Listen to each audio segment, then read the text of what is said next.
નમસ્કાર. News of Gandhinagar daily headlines today. Bharat Pakistan વચ્ચે 2026માં સશસ્ત્ર સંઘર્ષની આશંકા, અમેરિકન થિંક ટેન્કના રિપોર્ટમાં દાવો. નોબેલ શાંતિ પુરસ્કાર મેળવવાથી વંચિત રહી ગયેલા ટ્રમ્પને ઇઝરાયેલે આપ્યો ખાસ શાંતિ પુરસ્કાર. અમદાવાદમાં ફૂલોનો મનમોહક દરિયો, 1 જાન્યુઆરી ફ્લાવર શોનો પ્રારંભ. ગાંધીનગર હવે રાજ્યનું સૌથી ઝડપી વિકસતું રિયલ એસ્ટેટ હબ બન્યું. નવા ડીજીપી તરીકે ડોક્ટર KLN રાવ લગભગ નક્કી. ટૂંક સમયમાં જ થઈ શકે છે સત્તાવાર જાહેરાત. ધરણીધર સરપંચ યુનિયને બનાસકાંઠાના અંતરિયાળ ખેડૂતો માટે રજૂઆત કરી. તંત્રી સ્થાનેથી દેશના ઘરોમાં આશરે 34,600 ટન જેટલું સોનું જમા પડ્યું હોવાનો અંદાજ. ગુજરાત ભીંડાના ઉત્પાદનમાં દેશભરમાં અગ્રેસર. 2024-25માં સૌરાષ્ટ્ર કચ્છ પ્રદેશમાં 14,000 હેક્ટરમાં લગભગ 1.5 લાખ ટન ભીંડાનું ઉત્પાદન થયું. પાણીના ભાવે જમીન આપીએ પણ હક માટે પરવાનગી લેવી પડે. પાટનગર માટે જમીન આપનાર ખેડૂતોનું 11 દિવસીય પ્રતિક ઉપવાસનું એલાન. પાટણમાં અબોલ શ્વાનો માટે 200 કિલો શીરો તૈયાર. મોટી ભાટિયાવાડ યુવક મંડળે શહેર સીમ વિસ્તારમાં વિતરણ કર્યું.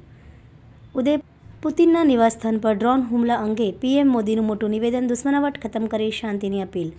કરોડોના ખર્ચે બનાવેલ બ્રિજની હાલત 6 વર્ષમાં ખરાબ. જોઇન્ટ્સ ખુલી જતા જીવને જોખમ. NOG સાહિત્ય સરિતા ગ્રુપ. વિષય દીકરી અને બદલાતો સમાજ. એના ઉપર સર્જકોની ખૂબ જ સુંદર વિવિધ સ્વરચિત રચનાઓ. આ ઉપરાંત આગળ મુખ્ય સમાચારમાં જોઈએ તો મહેસાણાનો આઇકોનિક રોડ સ્થાનિક વેપારીઓ માટે મુસીબત બન્યો. બ્યુટિફિકેશનના નામે દુકાનો આગળ 3 ફૂટની દિવાલ ખડકી દેતા 100 વેપારીઓએ બંધ પાડી વિરોધ નોંધાવ્યો. રાજ્યપાલ શ્રી આચાર્ય દેવવ્રતજીની વંદે ભારત ટ્રેનમાં મુસાફરી.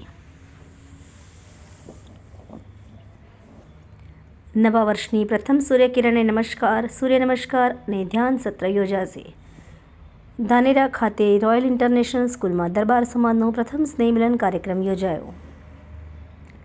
ગાંધીનગર મહાનગરપાલિકાની સામાન્ય સભામાં પરિવહન અને વિકાસને વેગ આપતા 10 ઠરાવો સર્વાનુમતે મંજૂર. બસ સેવા માટે SPVની રચના અને પાલતુ શ્વાનની નોંધણી અંગે મહત્વના નિર્ણય.